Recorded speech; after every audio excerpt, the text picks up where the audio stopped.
Muito boa tarde a todos, bem-vindos mais uma vez. Voltamos a mais um episódio do vosso podcast para debate e discussão crítica e estratégica da geopolítica e política internacional e nacional. E hoje trazemos-vos um episódio centrado à volta da China. Vamos beber imenso dos conhecimentos do Eduardo, já que ele é um especialista na geografia e no Estado chinês.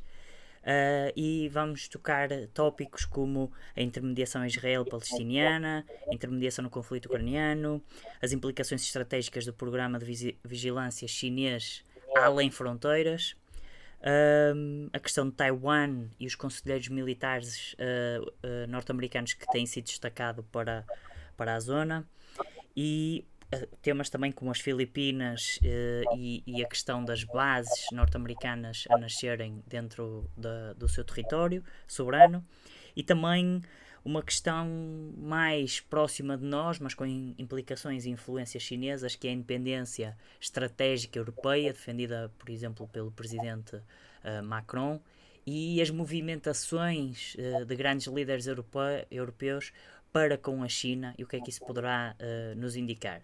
Nesse sentido, vou passar desde já a palavra ao Eduardo para ele também começar a dar-nos o seu conhecimento bastante perspicaz e desenvolvido nestas temáticas.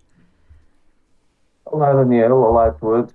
Estamos aqui para mais um episódio e hoje, por muito meu agrado, vamos falar sobre a China, muito mais particularmente. Pronto, a China, como é a minha área de especialização, tenho um prazer intelectual particular em estudar as questões da China e, sem mais demoras, vamos já ao sumo desta conversa. Eu iria começar pelo programa de vigilância da China. Programa de vigilância é o alargamento das capacidades de vigilância. Não falamos só dos balões, não é? Que a Força Aérea Americana tanto publicitou a bater, mas estão a haver desenvolvimentos bastante alargados naquilo que são as capacidades de vigilância da China. Isto poderá ter implicações estratégicas monumentais numa situação de conflito generalizado ao nível global. A China, uh, na semana passada, criou a sua quinta base na Antártida. O que é que a Antártida tem a ver com isto tudo? A Antártida tem cerca de 80 bases de 30 países no seu território. A Antártida começava um continente gelado e a China construiu a sua quinta. De acordo com o Tratado da Antártida de 1959, há três prerrogativas essenciais para a atividade dos países na Antártida. Em primeiro lugar, as atividades nessa região só podem ser para fins pacíficos. Contingentes militares que estejam lá presentes só podem realizar pesquisa científica e não podem ser realizadas manobras militares, testes de armas ou a construção de bases. A China aparentemente construiu aquilo que eles auto-apelidam do maior centro de investigação científica, o maior centro de investigação científica até hoje construído por si na Antártida, com capacidades de vigilância muito acima da média. Esse centro tem um centro de logística, tem um local para geração de energia, um observatório com estação satélite terrestre e uma área para pesquisa. E está próximo, está na localização da Antártida mais oriental, mais localizada perto da Austrália e Nova Zelândia. Sabendo a implicação estratégica que têm estes dois países para um potencial conflito no Indo-Pacífico, percebemos que a China quer estar ciente das comunicações e estar vigilante nesse sentido para as potenciais implicações que esses dois países possam ter num conflito nessa região. Mas isto é só um acréscimo àquilo que são as capacidades de vigilância chinesas. De acordo com os leaks do Pentágono, a China está a desenvolver um super drone hipersónico de vigilância, o chamado DZ-8, um drone de reconhecimento que é praticamente imparável por qualquer sistema de satélite, que será fundamental para ataques de precisão dos chineses a alvos estratégicos, seja dos norte-americanos, seja, por exemplo, de Taiwan no conflito com Taiwan. Uhum. Isto será muito importante nesse conflito, porque este drone aparentemente pode, e segundo os próprios leaks, ainda ser adulterado para ter capacidade de levar munições e armas. Não sendo isso o mais importante, como sabemos hoje em dia, o ouro é a informação. E Sim. os chineses têm vindo a desenvolver capacidades bélicas, a nível, por exemplo, dos mísseis hipersónicos, que os americanos não têm vindo a desenvolver. Por Testaram exemplo, até recordo-me recentemente o seu míssil hipersónico, mas foi um falhanço total, por isso sim, sem dúvida. Os chineses e os russos estão muito à frente nesse aspecto. recordo do DF-27 e do DF-17, que são dois mísseis hipersónicos. Os chineses portanto, com armas de alta precisão, com a melhor informação possível, serão capazes de fazer ataques com precisão aos. Mas isto é apenas uma gota no oceano. Os chineses e este programa de vigilância global, o programa de vigilância barra espionagem e recolha de informação a nível global, também se alimenta muito, por exemplo, das estações espaciais que os chineses têm construído na América do Sul. A América do Sul, caso muitos não saibam, tem sido o hub da exploração espacial chinesa. Tem lá 11 ground control bases em alguns países da América do Sul, saliento a Venezuela e a Argentina.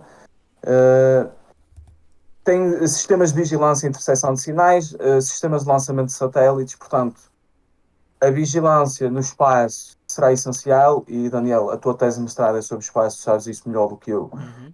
Essa nova fronteira da guerra será cada vez mais importante para o futuro da guerra. Este programa de vigilância global dos chineses prende-se muito com o desenvolvimento de capacidades nesse sentido. E eu agora alargaria a questão da vigilância à vigilância dos próprios cidadãos chineses. Porque se há algo que preocupa o Partido Comunista Chinês, não é só a afirmação da China em termos internacionais, é a estabilidade doméstica. E esta dualidade é o que tem sido a fonte do seu poder. E para isso é preciso calar as vozes dissidentes no estrangeiro. Sem um relatório, acho que até foi pela própria Amnistia Internacional no início deste ano, que alegava que a China tinha mais de 100 esquadras de polícia em mais de 50 países no estrangeiro. Eu estou a falar disto neste momento porque esta semana foi notícia o desmantelamento pelo FBI de uma esquadra chinesa em Manhattan, na Chinatown, em Manhattan. Uhum. Se até nos próprios Estados Unidos os chineses conseguem ter este alcance de controle dos seus próprios cidadãos, quanto mais em outros lugares do mundo. Portugal, por exemplo, suspeita-se que em Lisboa, no Porto e na Madeira existam esse tipo de esquadras. Não se sabe o número exato, mas suspeita-se que existem. Sabemos perfeitamente, por exemplo, a influência chinesa se traduz muito na Europa e até em Portugal através dos centros Confúcio e a concessão de créditos e de financiamentos à investigação que permite não só uma aproximação das relações, mas depois também um controlo económico dos pontos de criação e disseminação de investigação e de informação universitária, que permite depois também, lá está, gerir um pouco a opinião não de cidadãos chineses no estrangeiro, mas de próprias instituições estrangeiras relativamente à China. Sim, nesse sentido, não me surpreende que se ponha isso em causa.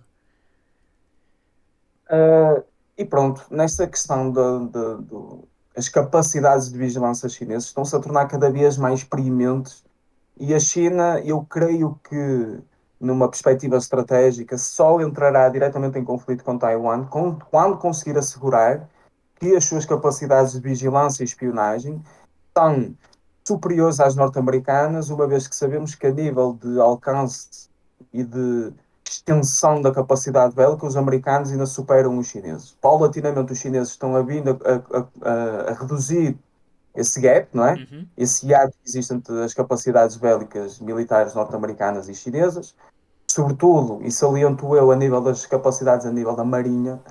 Os chineses neste momento têm a maior marinha do mundo a nível de navios. Mas Não ainda têm não é tantos uma Blue porta-aviões Water como os Navy, não é? americanos. Não é? Para se assumir que uma Blue Water Navy, não é?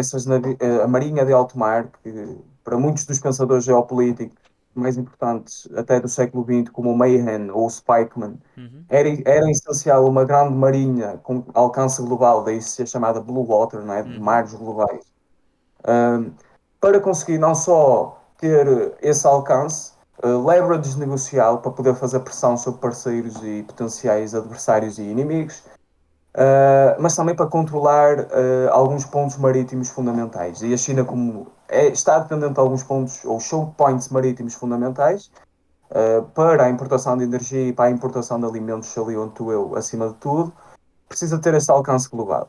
E a nível da Marinha, por exemplo, a China tem desenvolvido, a nível de forças de contra-torpedeiros, submarinos, capacidade de submarinos, entre outras questões. A nível daquilo que é o corolário das grandes marinhas e das Blue Water Navies, são os porta-aviões, os Estados Unidos ainda estão a léguas da China. Não é? Tem os seus 11 porta-aviões, mais os seus amphibious assault ships, que são 9.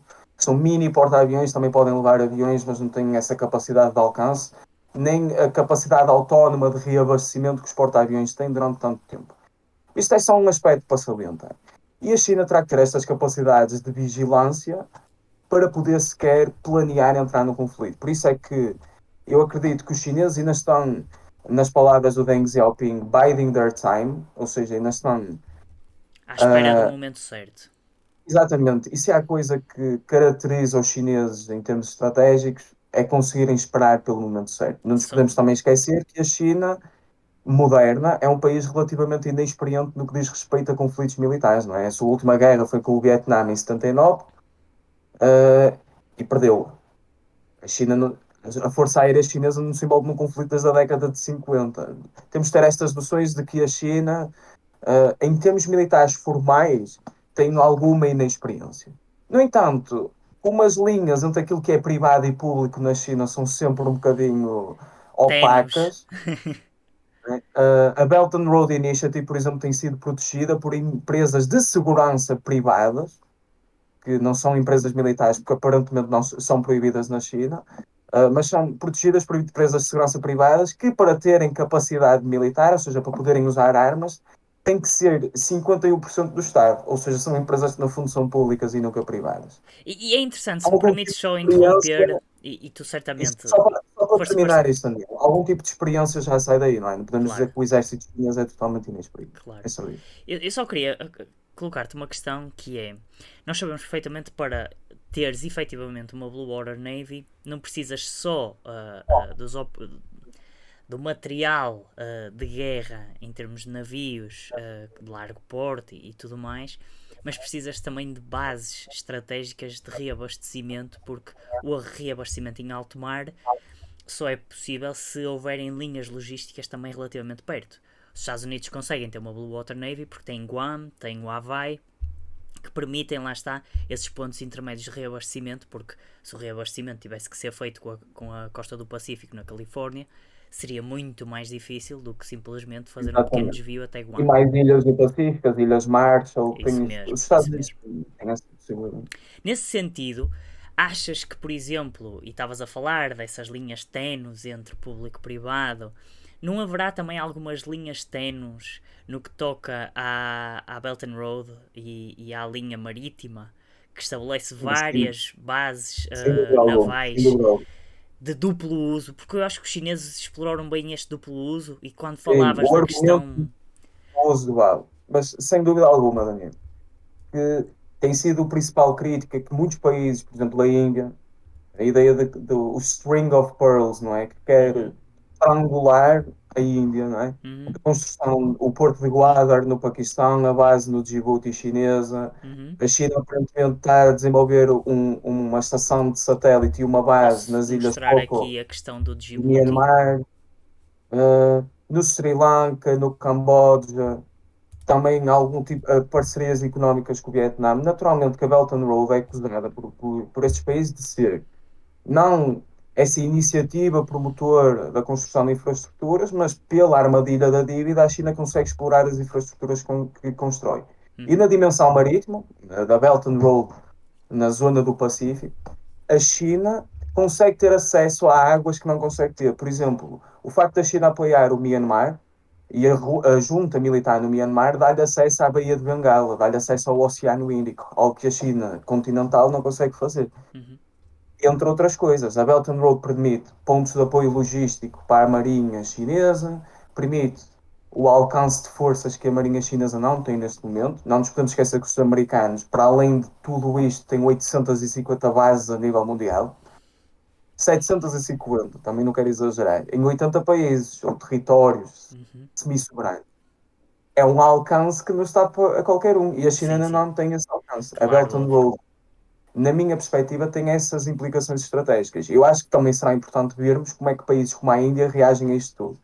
E a Índia tem-se prostrado a fazer, por exemplo, acordos de assistência mútua com o Japão, dentro da framework da Quad ou não é?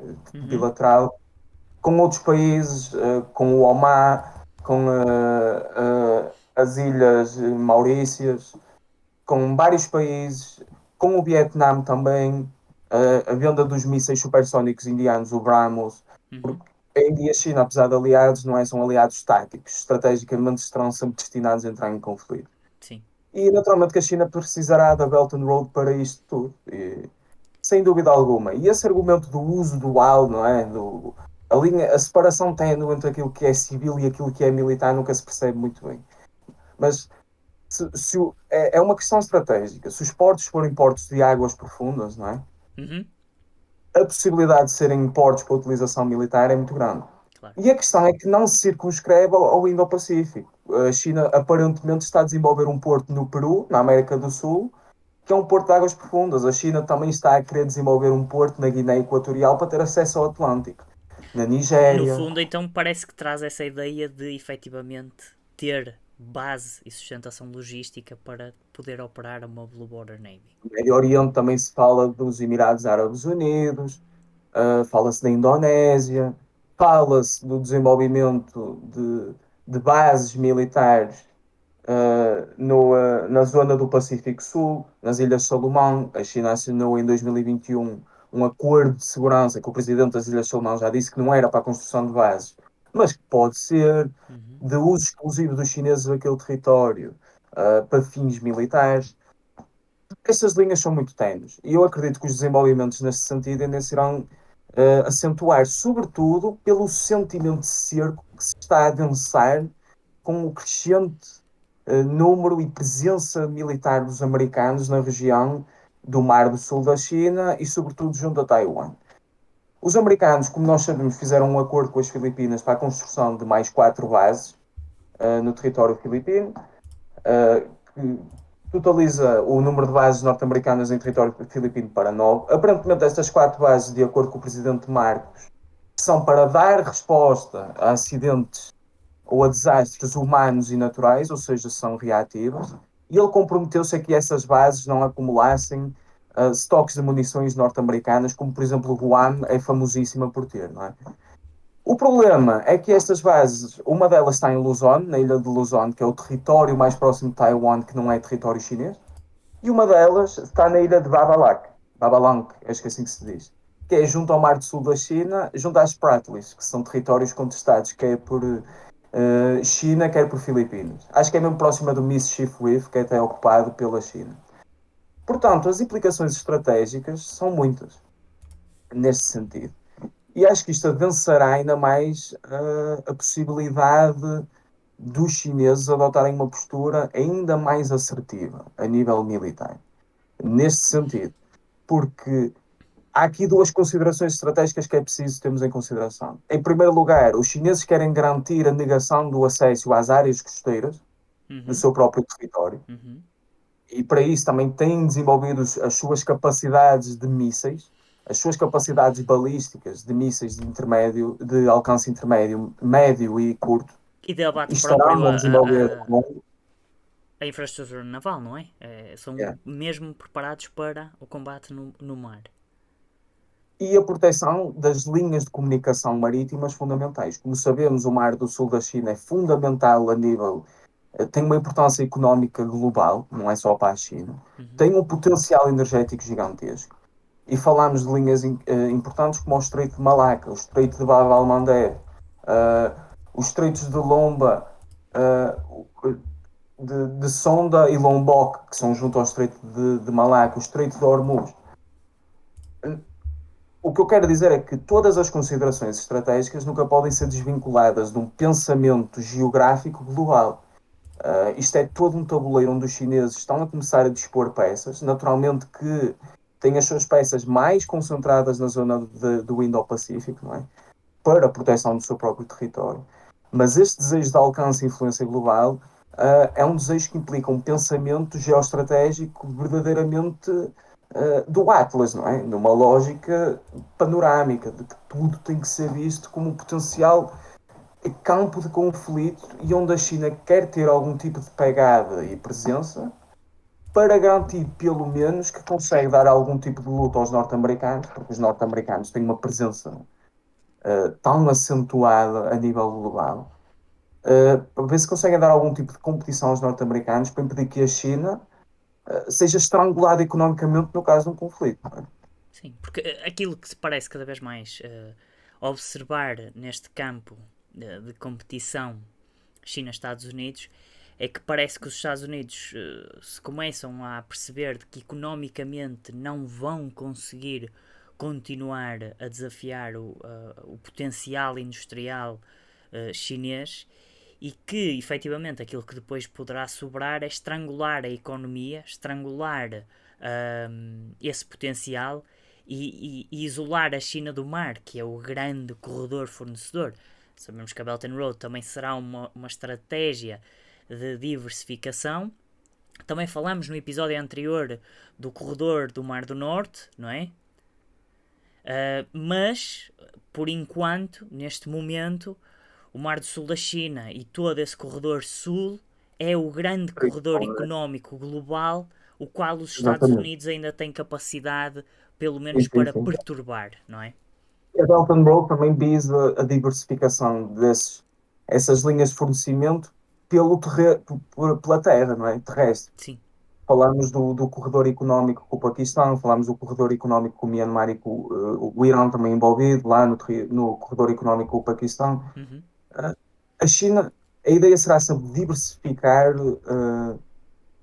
é o dividir para reinar, não é? O diversificar para impedir um A estrangulamento coartação. generalizado dos seus Quase aquele conhecimentos velho ditado de não ponhas todos os teus ovos na mesma cesta, não no é? mesmo cesto. Exato. Isso. E a competição estratégica dos Estados Unidos com a China, neste momento, está mais acentuada no que diz respeito às tecnologias críticas. E a China está claramente a ultrapassar os Estados Unidos nesse sentido.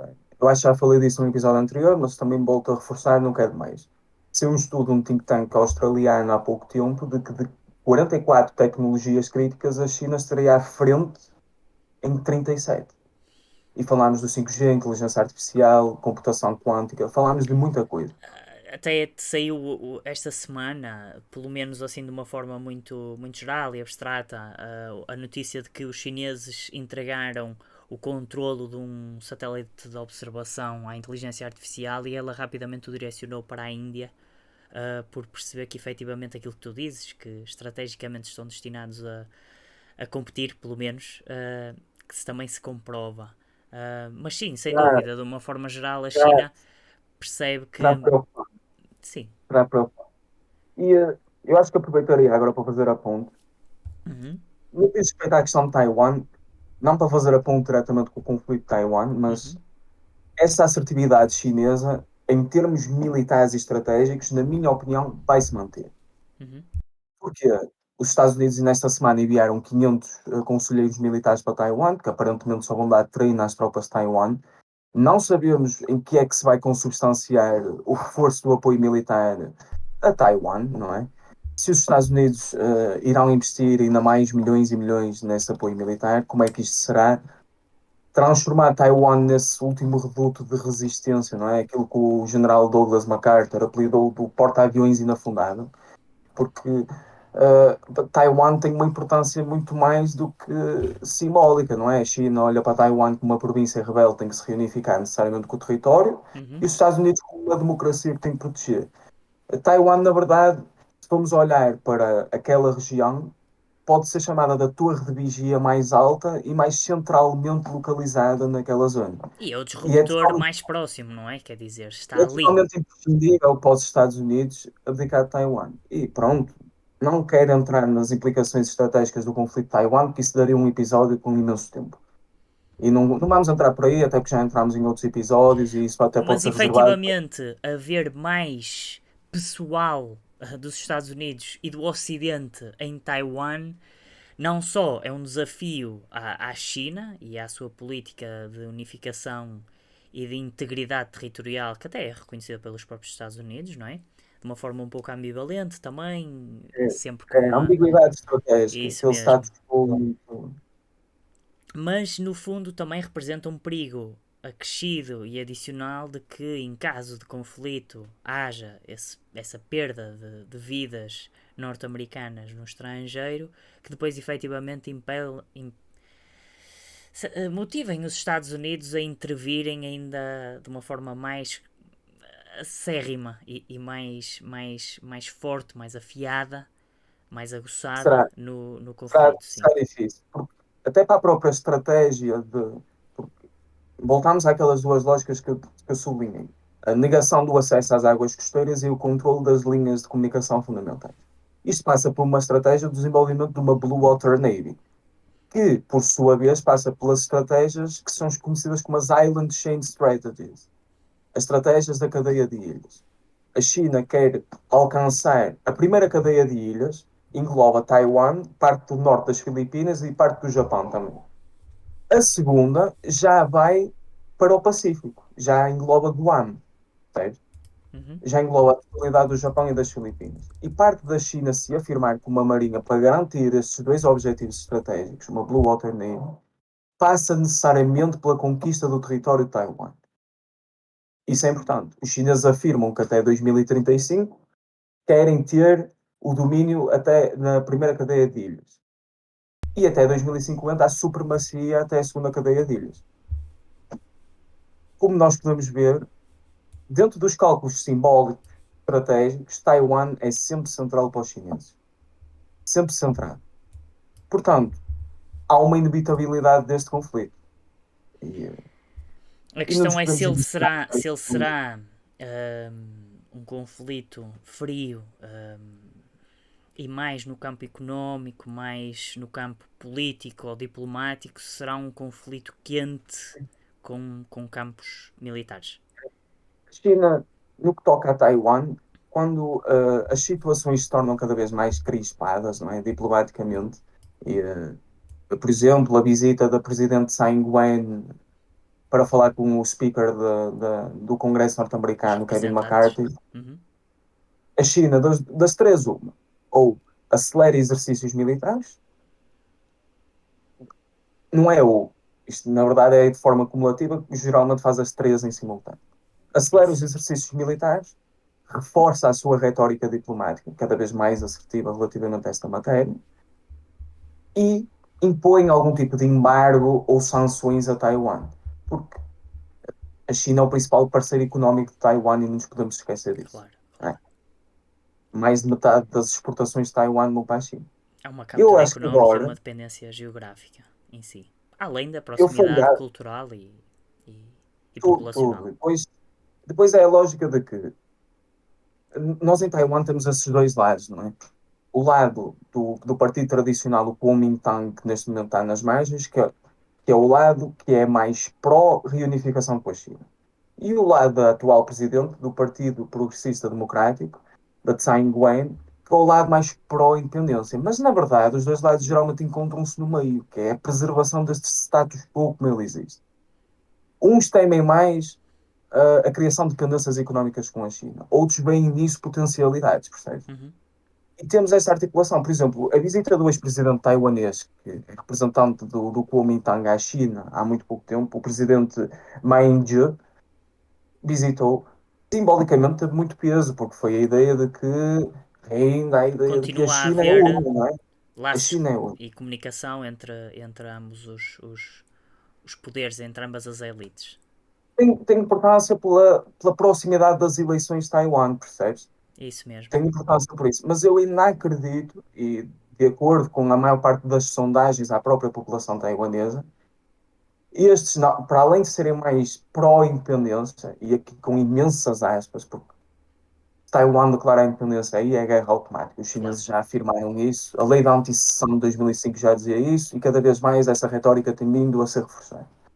Mas querem mais autonomia, digamos. Uhum. Manter um status quo, mas de maior autonomia. A Até maior parte da porque, população vai mais para esse lado, percebe? e era isso que eu ia dizer, verifica-se um fenómeno demográfico que é a população mais antiga, como ainda se lembra da cisão, tem mais algum carinho pela essa questão da reunificação e restabelecimento das relações em forma plena com o continente, pois aquilo que acontece é que ambas as elites afirmam que a China é una e íntegra, apenas debatem qual é a elite que deve governar e qual será o sistema político a imperar na China.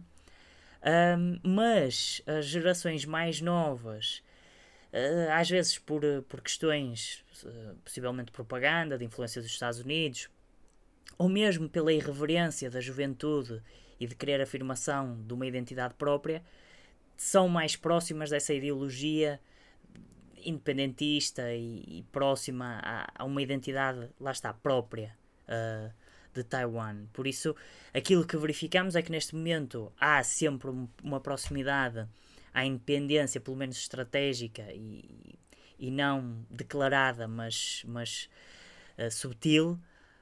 Contudo, o futuro também nos pode apontar que, conforme as gerações mais velhas começam a perder estes ideais, ideologias e valores de unificação e de reencontro com a pátria íntegra, podem-se perder. E lá está, dizer aquilo que tu muitas vezes dizes que é a China tem uma janela temporal estratégica para conseguir essa reunificação, quer em termos militares estratégicos, quer também em termos culturais Simbólico. e demográficos.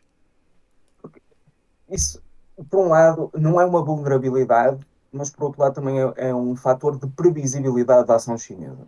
Os chineses têm muito esta tendência para a simbologia e a importância das coisas, não é? A reunificação com Taiwan até 2027, que é o centenário do nascimento do Exército de Libertação Popular, percebes? Uhum, Esta ideia de construir a China moderna, a visão do rejuvenescimento nacional, do sonho chinês de Xi Jinping, até 2049, porque é o centenário do nascimento da República Popular da China. uhum.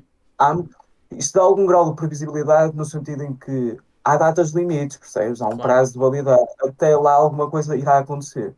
E até E porque pronto, quanto eu mais acho que isto é tempo importante. perdura, mais difícil é que depois a própria população aceite uma integração imposta, não é?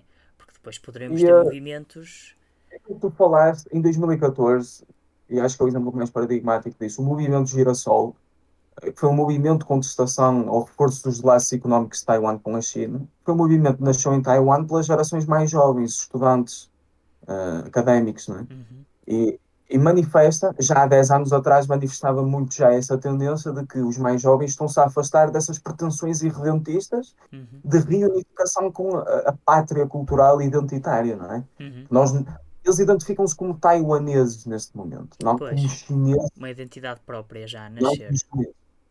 E eu acho que agora faria a ponto para sublinhar, passar desta assertividade estratégica chinesa no que concerne estas questões para a ofensiva de charme diplomática que a China está a querer assumir a nível global. A China, na minha perspectiva, e na perspectiva de outros analistas, está a abrir uma nova era dourada da sua diplomacia. A China, neste momento, e eu concordo com essa posição, está a querer assumir um papel de mediação em vários dos conflitos mais relevantes e mais impactantes no mundo que existem hoje. Nos últimos 3 meses, a China já elaborou 3 planos de paz.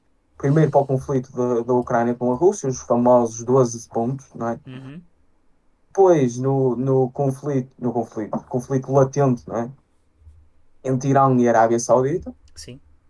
conseguiu trazer os dois rivais regionais para a mesa de negociações e o restabelecimento de relações diplomáticas. E em último lugar, uh, o conflito israelo-palestiniano.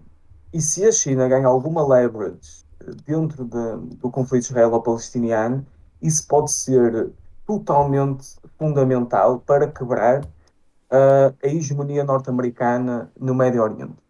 Eu aqui quero entrar com várias questões. Desde que o Li Qiang, o novo ministro dos Negócios Estrangeiros chinês, chegou, que esta nova postura da China em termos diplomáticos se assumiu desta maneira. O conflito israelo-palestiniano, como nós sabemos, tem tido como mediador por excelência os Estados Unidos da América e ou Egito e Omar, sob pressão norte-americana e ali com a coordenação. A China, em primeiro lugar, não é a primeira vez que se quer envolver neste conflito como mediador. Em 2021, quis mediar um cessar-fogo com 4 pontos entre Israel e Palestina, mais em concreto o Hamas e as forças israelitas, mas nesse momento foi o Egito que intercedeu, por pressão e também influência dos americanos, e conseguiu bilateralmente fazer esse papel de mediação. Mas hoje em dia a situação é diferente. A China é o maior importador de produtos israelitas. O comércio entre China e Israel está no valor de 22 mil milhões de dólares. Os investimentos chineses em Israel rondam os 19 mil milhões. Israel é muito importante para a China. A China, desde 2016, tem uma política para o Médio Oriente que é a política de 1, 2, 3. Há um eixo central: segurança energética e fornecimento energético. Depois, investimento e construção de infraestrutura. Depois, o desenvolvimento do comércio e de investimento em áreas tecnologicamente avançadas, seja em indústria aeroespacial, seja a indústria militar. E com Israel, a China tem-se visto impedida de fazer isso precisamente pela pressão norte-americana. Nos últimos 3 anos, haviam projetos para a construção de uma central de dessalinização em Israel, que os americanos bloquearam, a construção de uma rede ferroviária em Tel Aviv, que os americanos bloquearam, e de uma estação de radar que os americanos bloquearam. Mas isto, no fundo, e Isto desculpa interromper, quase que reforça aquela ideia que eu dizia que os americanos veem que a competição económica começa a deixar de ser viável, não é? Os chineses começam mesmo a superiorizar-se em termos económicos e a conseguirem capturar o local reservado e resguardado dos norte-americanos a nível é global. a doutrina Eisenhower, que criou-se depois da crise do Suez em 1956, passava por uma lógica muito simples, de que os Estados Unidos, dentro do Médio Oriente, tinham que ter supremacia económica e militar, que está a quebrar-se, sobretudo do que diz respeito ao campo económico. A influência militar dos americanos ainda é veemente. É uma coisa, sobretudo no Golfo Pérsico, não é? Os contingentes militares que ainda estão lá presentes, o fornecimento de armamento extensíssimo. A Arábia Saudita é um exemplo gritante, não é? 80% do Paradigmático. armamento que importa é americano. Uhum. Mais as bases norte-americanas que lá têm, tens o quinto esquadrão, ou a quinta frota da Marinha Norte-Americana que está no Bahrein, que faz muitas patrulhas ali naquela zona, no Estreito de Hormuz. A presença militar norte-americana lá ainda é inegável, mas economicamente já está a começar a haver esse desvio. E naturalmente que a China, neste conflito que é por muitos apelidado como conflito que é irresolúvel, não é? Irresolvível, é um, Uhum. um, um conflito que não tem solução devido às posições irredutíveis que os dois lados têm. Sim. A China, por não ter um passado colonial, por apostar no diálogo sul-sul, por ser um parceiro de negócios que não quer ingerir nos assuntos internos destes Estados, por se prostrar a ser um país poderoso que não quer retirar, não quer tomar partidos nem facções dentro dos conflitos, pode ter um papel fundamental para que os acordos de Oslo deixem de ser o acordo político mais substantivo que existe entre o lado palestiniano e israelita já desde a década de 90, que para mim são acordos muito vazios na sua prática, porque não prometiam nada, apenas a cooperação securitária e não tratavam do Estatuto de Jerusalém, não tratavam do Estatuto das Era uma Fronteiras, não tratavam. vitória simbólica só. Exatamente. E foram mediados por quem? Os Estados Unidos da América. Isto pode criar o pontapé de saída para uma solução política mais substantiva. Se a China se prostrar a ser mediadora, porque isto é assim, claro que economicamente Israel beneficia muito, mas o que é que beneficia a Palestina? Essa clout internacional, desde que em 2012 é reconhecido o estatuto de membro das Nações Unidas à Palestina nas Nações Unidas, não é? Uhum. A China apoiou, os Estados Unidos bloquearam, opuseram-se a que isso acontecesse. E isto na psique do povo palestiniano tem muita importância. E depois, a China pode ser um fator de negociação quer entre as fações extremadas da Jihad Islâmica e do Hamas e da autoridade palestiniana, que, na minha perspectiva, é um bocado subserviente dos próprios israelitas, não é? Porque são eles que são o garante de segurança em algumas áreas na Cisjordânia, não é? Uhum. E não têm conseguido fazer isso. E eles, basicamente, são treinados por forças ocidentais israelitas para conseguirem fazer isso. Ou seja, A tem China bastante proximidade, o que os deslegitimiza perante a sua própria população. é isso, é um bocado isso.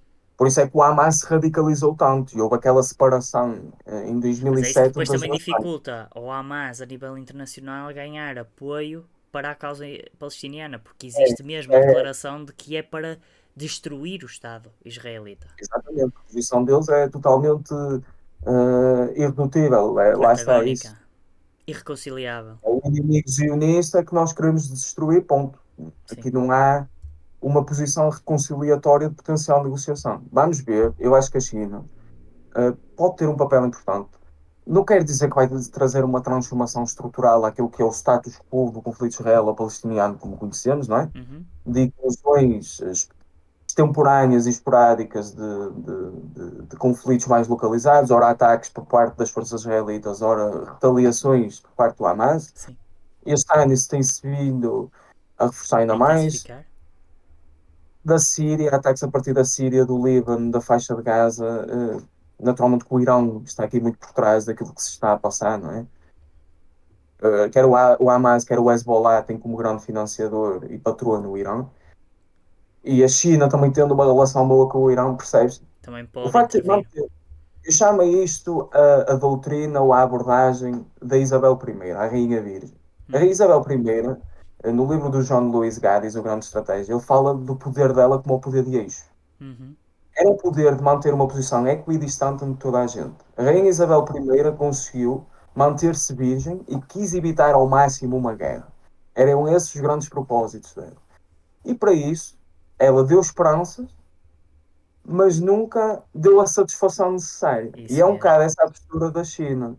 Manter uma posição equidistante entre as partes, dando esperança, fazendo investimentos, prometendo ganhos económicos para eles, mas não tomando a posição de ninguém. Anda Isso. aqui do que a China também está a zelar é pelos seus próprios interesses económicos. Sim. Mas eu acho que E há é um aqui bocado. uma noção que é a China está a afirmar efetivamente o seu poder e a sua capacidade de projeção global porque é efetivamente o único Estado que está a conseguir vitórias significativas e desenvolvimentos significativos a nível internacional, na promoção de paz. Enquanto que antigamente eram os Estados Unidos que eram o deal maker, eram a condição sine qua non Broker, não é? para isso mesmo, para que qualquer tipo de acordo se manifestasse, porque sem os Estados Unidos à mesa das negociações nada era garantido, até se podia chegar a um acordo, mas não havia um garante. Neste momento, a China afirma de três formas diferentes, em três palcos diferentes e em três palcos distribuídos pelo globo, que faz o papel que os Estados Unidos já não fazem. Ou seja, abre-se um vazio e os chineses preenchem-no de forma capaz e competente.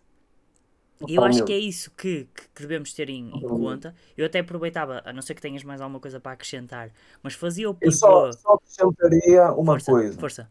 e, e tu tocaste no ponto central no meio disto tudo. Neste momento, a China não só está a substituir os Estados Unidos nesse papel, mas a assumir um papel ainda melhor. Porque, enquanto que os Estados Unidos prostram a ter quase que uma abordagem missionária à política internacional, não é? De progresso moral da política internacional, com a necessidade da mediação do excepcionalismo norte-americano, da influência dos americanos sempre em tudo, a China não. A China não se prostra a fazer isso. A China prostra-se a querer ver resultados Eu e a acho que isso, zelar pela estabilidade. eu acho que Porque isso para depois eles também é estrategicamente importante. até se prende com o papel que cada ator tem. Porque os Estados Unidos eram um ator que já estava estabelecido.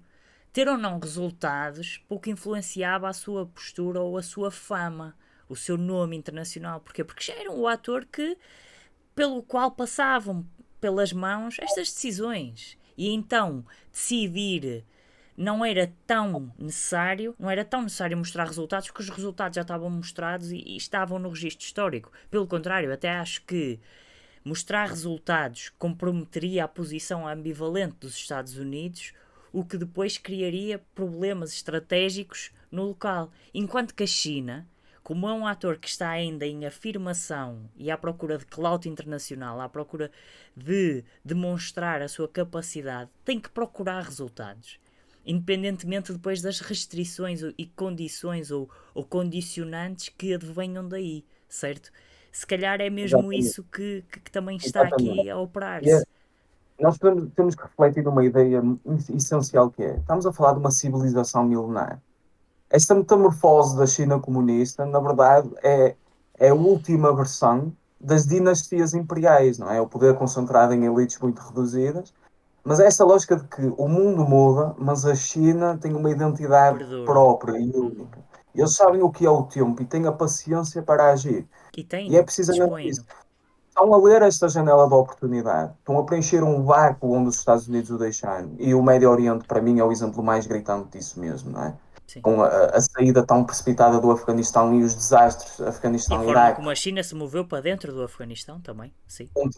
Afeganistão entre outros países, não é? Também já se mostrou a ajudar a reconstruir o Iraque, Sim, porque o Iraque é o seu terceiro maior fornecedor de petróleo. Estás a perceber? sim. Nunca é benevolência, é quase como o Adam Smith dizia, não é? Nunca é benevolência, é É em nome interesse do interesse próprio. Mas o interesse próprio também tem benefícios. Exatamente, é essa a lógica. Enquanto que a abordagem ocidental, fosse dos americanos, fosse a estilística, a abordagem colonial europeia, sempre foi de retirar o proveito, se for preciso usar a força militar, e as populações não têm nada a ver com isto, nós queremos é satisfazer as elites políticas. A China ainda dá algo em troca, constrói infraestruturas que são necessárias. Naturalmente que esses países, muitos deles caem na armadilha da dívida, não é? Claro, Mais uma vez a lógica claro. da Belt and Road. Mas Mas isso é é só muito também isso. mais uma consequência que é benéfica para os interesses chineses, não é? Exatamente. Mas os chineses não se imiscuem, eles têm interesses estratégicos e admitem isso. Não vão para lá, naturalmente não vão às claras a dizer que é isso que acontece. Mas Óbvio. se lermos os documentos estratégicos chineses relativamente a estas questões, uh, os White Defense Papers, os Uhum. Policy Papers para o Médio Oriente, dá para perceber às claras que é isso que acontece. Se calhar E para fazer a aproveitava, ponte, era isso, para fazer a fazer a ponte ponte. para o último assunto relativamente à China que temos, Uhum. e esse reconhecimento da importância da China como um mediador internacional por excelência é também sintoma da divisão que nós temos dentro da União Europeia Isso mesmo. perante aquilo que deve ser a abordagem da Europa na atualidade no conflito entre a Rússia e a Ucrânia e no futuro. Uhum. Queres começar, Eu Daniel? Podes posso, eu começar? posso pegar nisso, eu acho que pegando em tudo aquilo que já falaste, pegando nas análises que já traçamos, esta questão de assumirem um papel em vários pontos, mas eu acho que o ponto ucraniano revela mesmo a capacidade chinesa de se intrometer dentro do quintal americano, que se calhar já nem é tanto a América do Sul, como tu dizes, os chineses já têm lá bastantes bases também com projeção espacial e também A naval, doutrina Monroe está a quebrar, definitivamente. mas efetivamente, se virmos bem as movimentações europeias no passado recente e até muito recente, parece que se revela a preponderância e o destaque que a China tem. Temos Macron a ir à China com Ursula von der Leyen também com ele, mas Ursula foi assim um pouco afastada, posta de lado, foi-lhe mostrada a saída mais pequenina, entre aspas, enquanto que Macron depois foi aquilo que se chama no jargão internacional wined and dined, ou seja, foi acariciado e bajulado pelas elites chinesas. A forma como também Pedro Sanches foi lá, Olaf Scholz, mais recentemente também Annalena Baerbock foi lá, a ministra dos Negócios Estrangeiros alemães, que apesar de ter aquela postura já característica, um pouco desastrosa na sua condução das questões de política internacional, lembramos perfeitamente da declaração de guerra feita assim inusitadamente para com a Rússia, e a crítica constante que ela também desenvolveu dentro da China, mas que depois rapidamente reconheceu que o importante ali era manter o status quo local. Ou seja, quase que a ceder um pouco de que não importava Taiwan declarar independência, o importante era manter a paz na zona. Que é um pouco em contra-maré àquilo que os Estados Unidos têm afirmado, que é uma proteção e um apoio incondicional à ilha de Taiwan. Por isso, É, e depois também combinando as palavras que Macron expressa quando volta da viagem da China a defender que a Europa tem que ter uma independência estratégica e deixar de ser uma mera ferramenta dos programas ou da estratégia de política externa dos Estados Unidos, nós percebemos que efetivamente há aqui questões significativas. Força, Eduardo. aqui questões, percebe-se a importância que a China tem no desenrolar dos conflitos e na potencial solução deles. E essa autonomia estratégica que falámos da Europa também passa um bocado por uma autonomia estratégica na sua relação com as grandes potências. A Europa não. Naturalmente que estamos protegidos sobre o guarda-chuva nuclear norte-americano. A primazia da segurança na Europa ainda é dos Estados Unidos e da Somos NATO. beneficiários da defesa americana, não É isso. contribuintes. Exatamente, exatamente. Mas o maior parceiro comercial da Europa é a China, de longe. Já ultrapassou os Estados Unidos em 2020. Estamos agora a rondar os 740, 50 mil milhões de dólares anuais em comércio. É muita coisa. Sim. E se vamos olhar aos exemplos específicos de Espanha, Alemanha e França, então as relações económicas com a China ainda são mais íntimas. Uhum.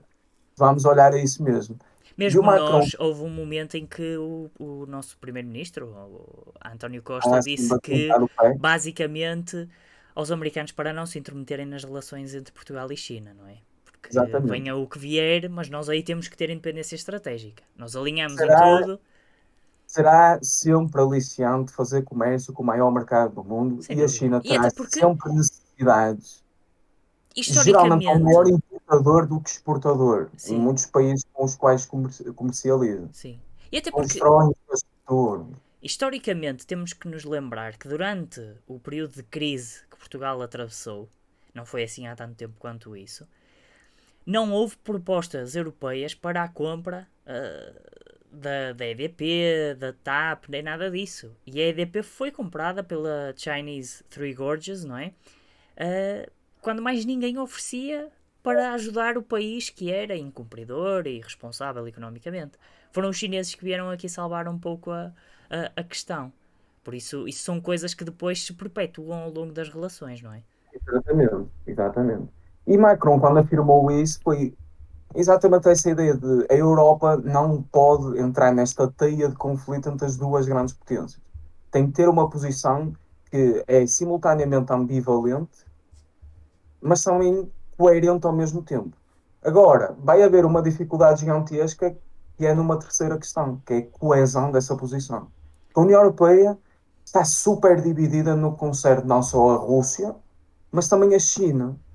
A Europa de Leste, e eu saliento um país acima de todos, que é a Lituânia, tem uma desconfiança gigantesca da China. A Lituânia que não quis entrar na Belt and Road, ou entrou e quis sair, já não me lembro muito bem. O 5G, recusarem pôr 5G por causa do medo da espionagem chinesa. Nós falamos de países que veem China e Rússia quase no mesmo prisma de autocracias, só pensam nos interesses próprios, e que vêm desvirtuar o modelo de democracia liberal ocidental, e outros países que veem os benefícios que ainda existem, numa lógica mais pragmática. Uhum.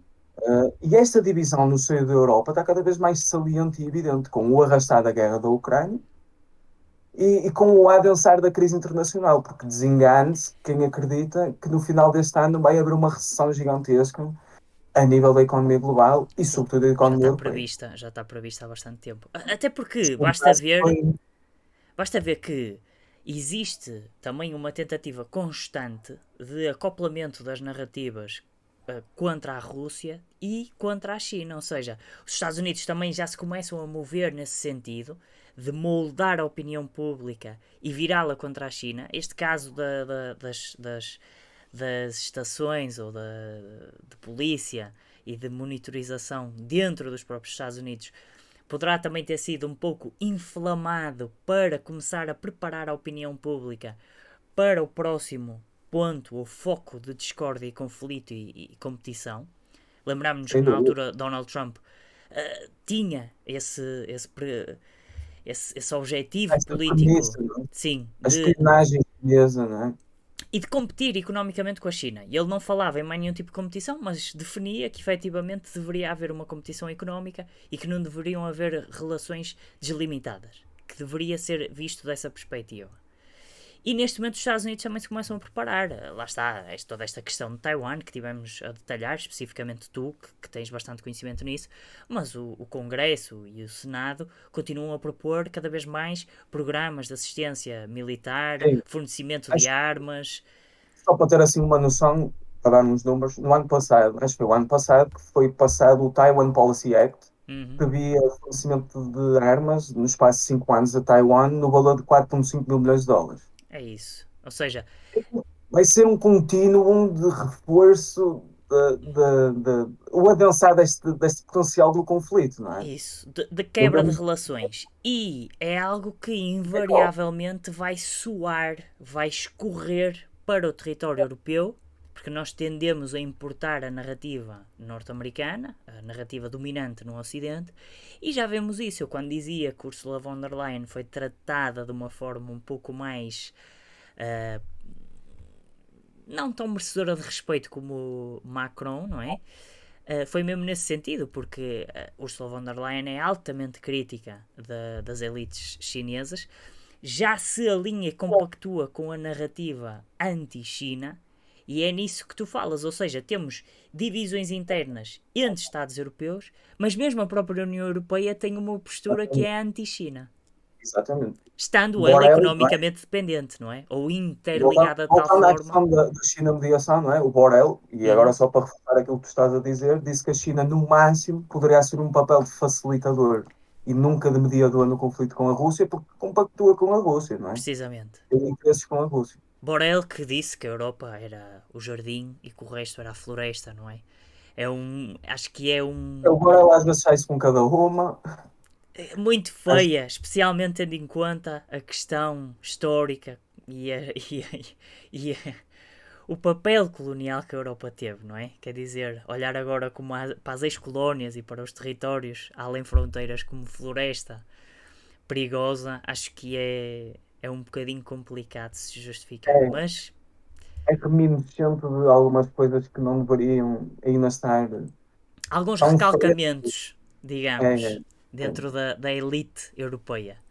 Mas sim, mas é isso. Eu acho que quando combinamos isto tudo, vemos que efetivamente, como acontece também noutras geografias, noutras áreas, estamos aqui perante um conflito, uma competição que é motivada por questões de política mais próximas do realismo político, não é? Internacional, de uma competição feroz entre dois grandes polos, dois grandes centros de poder.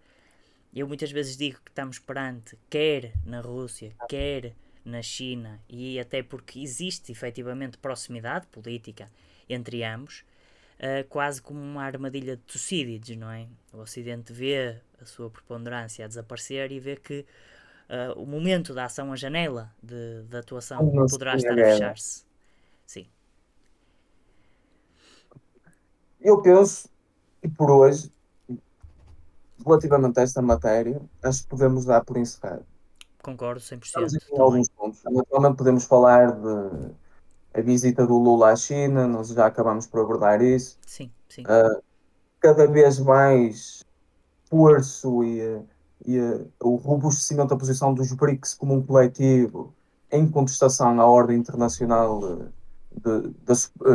onde o dólar é a moeda suprema e sim. onde os Estados Unidos ainda são supremos. Aliás, saiu um estudo na Bloomberg que os BRICS irão contribuir já neste ano para mais riqueza a nível mundial do que o G7.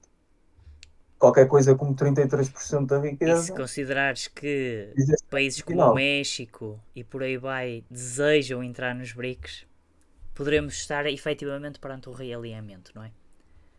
Eu acredito, a chamada multipolarização efetiva do mundo, que já se vinha a desenhar na Está em última prol. década, mas finalmente, não é que eu estivesse à espera disso com ânsia de que isso acontecesse, Sim, sim, sim. mas está a acontecer, está a vir ao de cima na prática, não é? Há Uhum. muitas potencialidades ainda por explorar. E nós quisemos hoje tocar aqui na China, mais particularmente nestes aspectos específicos, porque a China, naturalmente, que até nesta lógica será central, não é? Sim. É a maior economia dos BRICS, de Uhum. longe, de longe. E, e, e terá um papel preponderante. Sim. Terá um papel preponderante. Concordo a cem por Acho que cento. a parte é tudo. Poderíamos ter aprofundado mais algumas matérias, mas até porque já o fizemos noutras ocasiões e teremos outras oportunidades para o fazer, não fizemos. Hoje, da minha parte, é tudo. Foi um prazer. Já sabes que falar sobre a China e estas questões para mim é sempre muito bom. É algo que me dizem muito. E faz todo E é sempre um prazer sentido. estar aqui contigo. Faz todo sentido. Eu acho que pronto, olha, também da minha parte foi um prazer. Hoje mais a ouvir do que a contribuir em si, mas nós também é ouvir que aprendemos e lá está, a ideia do debate, de acrescentar pontos às vezes não é preciso discordar, às vezes é só preciso tentar aprender para depois numa próxima também podermos contribuir e acho que nesse sentido estamos a ter um bom papel e pronto, continuar a exortar os nossos ouvintes para continuarem a debater, para se manterem críticos na mesma e continuarem a seguir-nos também. E pronto, e até uma próxima. Muito obrigado.